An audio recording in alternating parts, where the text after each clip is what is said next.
আরে নান্টু, আরে হারান্দা যে কেমন আছেন? আরে আমি তো ভালোই আছি। তা সকাল সকাল কোথায় গেছিলে?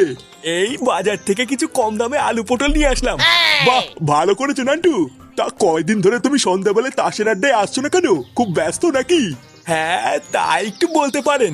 আসলে ছেলে বৌমাকে নিয়ে শ্বশুর বাড়ি গেছে তো, তাই একা হাতে সবকিছু করতে করতে আর সময় হয়ে উঠছে না।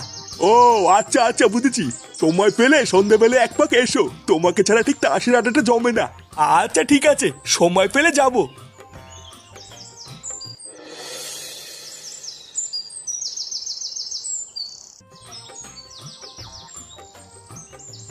গিন্নি, আরে কই গো গিন্নি? এই তো। উফ, লেওড়া কি গরমে, এখনো শীত ছুরি হতে পারলো না আর গরমও পড়ে গেল। এই নাও বাজার করে এনেছি, তাড়াতাড়ি রান্নাটা শুরু করো তো, জোর খিদে পেয়েছে। হ্যাঁ এই তো, ভাত হয়েই গেছে, শুধু তরকারিটা করেই তোমাকে খেতে দিয়ে দেবো। তা কি বাজার করে আনলে গো? আর বলো না, বাজারে খাওয়ার মতন তেমন কিছুই নেই।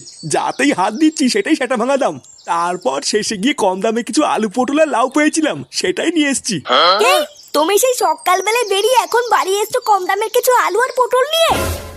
হ্যাঁ, এই মানে গিন্নি, বাজারে এর থেকে কম দামে আর কিছু ছিল না গো। তোমার ওই কম দামের আলু আর পটল নিয়ে কি তোমার বাপের শ্রাদ্ধ দেবো নাকি? শালা, সেই কবের থেকে একটু মাছ খাই না, একটু মাছটা জানবে কিনা তা না, এনেছে আলু আর পটল। একটা দিনে একটু ভালো মন্দ খাওয়ানোর ক্ষমতা নেই, বালের ভাতা রয়েছে উনি। বালের পচা আলু পটল কিনে নিয়ে এসছে। নে রে, আজকে মনে হচ্ছে আর কপালে ভাত জুটবে না রে।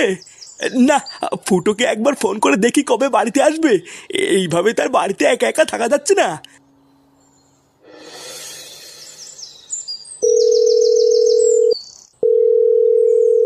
হ্যালো, কে ফুটো? হ্যাঁ, কি হয়েছে? বলছি যে কেমন আছিস বাবা? বৌমা দাদু ভাই সব ভালো আছে তো? হ্যাঁ, সবাই ভালো আছে, শুধু ভুদার বাল আমি ভালো নেই। দাদু কেমন আছো? আরে ধর ভুদা, শত তুই না একটু দাদুর সাথে কথা বলবো, আর মনে সেটা দলে যাচ্ছে। কি বললি চুদির ভাই, দেখবি? হ্যাঁ বলো, ফোন করেছে কেন? ইয়ে মানে বলছি যে বাবা, তোরা বাড়ি কবে আসবি? এই কালকে সকালে যাব। কেন, কিছু হয়েছে নাকি? ইয়ে মানে কি আর বলবো, দুঃখের কথা। এইদিকে এই রাক্ষসী আমাকে দিনরাত জ্বালিয়ে মারছে রে। দুটো খেতে পর্যন্ত দিচ্ছে না, জানিস? কি আর খতম। কি হয়েছে? শালা ঢ্যামড়া ভাতার তুমি রাক্ষসী কাকে বললে? এই না না, তোমাকে কেন বলবো? ফুটা, ফুটা আমাকে বাঁচা। এই গাল মেরেছে। কি হলো, দাদু কথা বললেন না? আর কথা, লেওরা তাতেই মার কাছে গিয়ে যাবেন গুছোতে, আমাদের বাড়ি ফিরতে হবে। কি গো, তোমাকে কখন থেকে ডাকছি না? না এই না না, এখনো যদি ওই রকম করে তাহলে সংসারটা চলবে কি করে? আমি তো তোকে অনেক আগেই বলেছিলাম রে মা, ওইসব বালের সংসার ছেড়ে তুই আমার কাছে চলে আয়। আমার তো এখন লোকের কাছে বলতেও লজ্জা লাগে যে তোকে আমি কোন বাড়িতে বিয়ে দিয়েছি। হ্যাঁ, কি হয়েছে, ডাকছো কেন? এই যে বাপি, ও এসেছে, এবার যা বলার তুমি বলো। না না জামাই, এগুলো আমি কি শুনছি? তুমি নাকি কোনো কাজ বাজ করো না, সারাদিন নাকি টোটো করে ঘুরে বেড়াও। না মানে আসলে কোনো ভালো কাজ পাই না তো, তাই কি যে করবো কিছুই বুঝি না। মানে ভালো কাজ পেলেই করবো। তা তুমি ভালো কাজটা কবে পাবে শুনি? আমি কি আমার মেয়েকে তোমার কাছে বিয়ে দিয়ে ভুল করেছি? আমার তো এখন লোকের কাছে বলতেও লজ্জা লাগে যে আমার জামাই বেকার। জানো বাপি, ও এখন ওর বাবার কাছ থেকে 10 টাকা চেয়ে খায়। আমার তো এখনো এটা ভেবে খুব লজ্জা লাগে যে আমার স্বামী এখনো আমার শ্বশুরের টাকায় চলে। মাগি, অতই যখন লজ্জা লাগে তখন ওই বাড়িতে থাকিস কেন? চলে আসতে পারিস না? ভোদার বাল, তুই তোর বাপের বাড়িতে আমাকে ডেকে এনে তোর বাপের খানে ফুসমন্ত দিচ্ছিস? হ্যাঁ, এই কি জামাই, তোমার তো সাহস কম না? তুমি আমার সামনে আমার মেয়েকে গালি দিচ্ছ? কোনো চাল নেই চুলো নেই, তোমার এত বড় আসপর্দা হয় কি করে? এই দেখুন বাড়া, আপনি বেশি মারাবেন না, ঠিক আছে? লেওরা আমার চাল চুলো নেই সবই তো আগের থেকেই জানতেন, তাহলে আপনার এই বালের মেয়েকে আমার ঘরে ঝুলি দিলেন কেন? জামাই, তুমি যদি আরেকবার বাজে কথা বলো, এই ঘর থেকে কিন্তু ধাক্কা মেরে তোমাকে বের করে দেবো। আরে লেওরা, আপনি কি বের করবেন? কাল সকাল হলে আমি নিজেই চলে যাবো। আর দাঁড়া মাগি, তোর ওই বাড়ির হাড়ির খবর এই বাড়িতে এনে দেবো, তোর ব্যবস্থা করছি। একবার ওই বাড়িতে চ।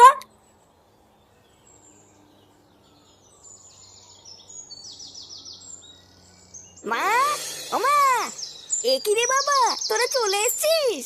হ্যাঁ চলে এসেছি, ওই বালের বাড়িতে আর কয়দিন ঘুরবো। কে কি রে ওইভাবে বলছিস কেন? কেমন আছো দাদু ভাই? ভালো আছি দিদুন, তুমি কেমন আছো? আমিও ভালো আছি দাদু ভাই। একই বৌমা, তুমি চুপচাপ মনমরা হয়ে দাঁড়িয়ে আছো কেন? কিছু হয়েছে নাকি? আরে ধর, ছাড়ো তো ওইসব বালছেলে কথা। দিদুন, দাদু কোথায়? তোমার দাদু দেখো ঘরে শুয়ে আছে। আচ্ছা ঠিক আছে, আমি দাদুর সাথে কি দেখা করে আসছি।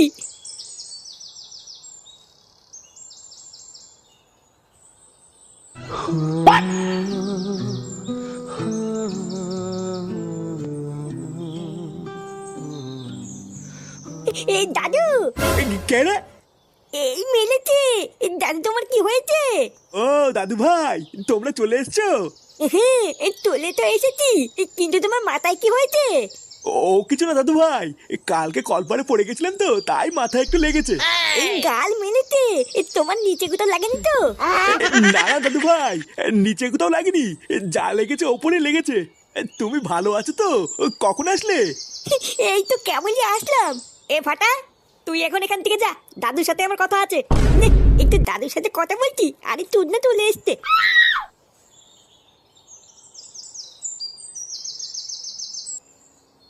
এ কি বাবা, মাথায় কি করে লাগলো তোমার? আর বলিস না বাবা, কালকে তোর মা আমাকে রামপাট খেলিয়েছে। তোরা তো বাড়ি ছিলিস না, তোরা জানিস না আমি কি করে বেঁচে আছি। মা তোমাকে এইভাবে ধরে কেলালো আর তুমি কিছু বললে না? আমি আর কি বলবো, আমি কি তোর মার সাথে পারি? দেখিস না গিলে গিলে শরীরটা কি বানিয়েছে। তোর সাথে অনেক কথা আছে রে বাবা, আজকে সন্ধ্যেবেলা একটু বাড়ি থাকিস, ঠিক আছে? আচ্ছা ঠিক আছে।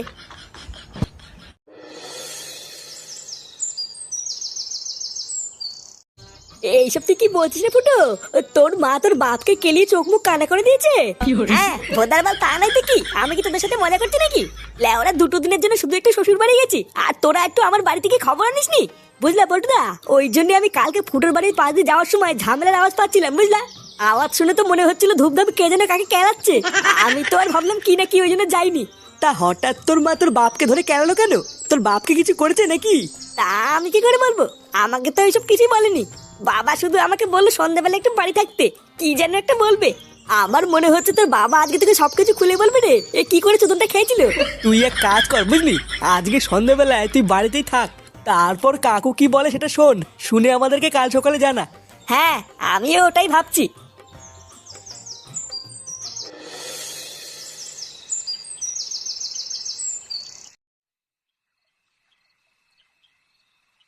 বাবা, ও বাবা, কি হলো? বাড়ায় আমাকে বললো যে সন্ধ্যাবেলায় বাড়ি থাকতে। না, একবার ঘরে গিয়ে দেখি গিয়ে ঘরে আছে কিনা।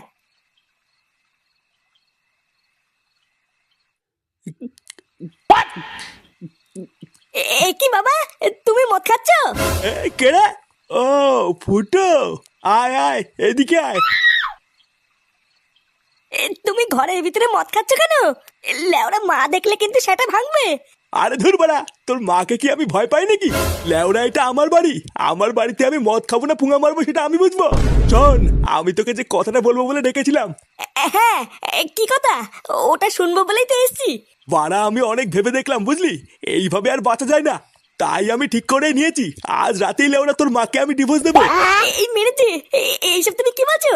হ্যাঁ যা বলছি ঠিকই বলছি। শালা গারমানি মাগি নিজেকে কি মনে করে? হ্যাঁ বাড়া আমার খেয়ে গতর ফুলিয়ে আমাকেই মারে, ওর এত বড় সাহস। আর ভোদার বল এর একটা হেস্ত নেস্ত করেই ছাড়বো। কি রে, কি ভাবছিস? একদম চিন্তা করবি না বুঝলি, ওই মাগিটাকে ডিভোর্স দিয়ে আমরা বাপ বেটা মিলে রোজ এনজয় করবো। এনে ধর, এটা খা। এমা, কি যে বলো না, আমি কি এসব খাই নাকি? হ্যাঁ, খায় না, লেওরা নাটক না মারিয়ে তোমার দাম মেরে দে। মানে কি যে বলি, সত্যি সত্যি তুমি আমাকে দিচ্ছ? হ্যাঁ হ্যাঁ হ্যাঁ, খেয়ে নে খেয়ে নে। আরে চোদন, এ তো দেখছি মেঘনা চাইতেই জল। হ্যাঁ ফুটা খতম। এ কি মা তুমি? ও, তার মানে আজকাল ঘরের ভিতরে লুকিয়ে লুকিয়ে এইসবও হয়? হ্যাঁ দেখো না গিন্নি, বারবার ওকে আমি বললাম আমি এইসব খাই না, তাও আমাকে জোর করে খাওয়াচ্ছে। এইসব তুমি কি বলছো বাবা? আমি তোমাকে কখন খাওয়ালাম?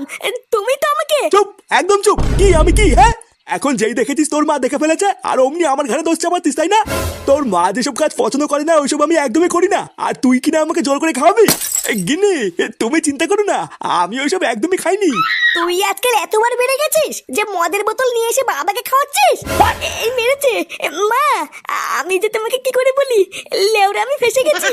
কি হয়েছে, তুই দোষ করে আবার দোষ ঢাকছিস? তোর এত বড় সাহস! আজকে তোর একদিন কি আমার একদিন, শালা শয়তান।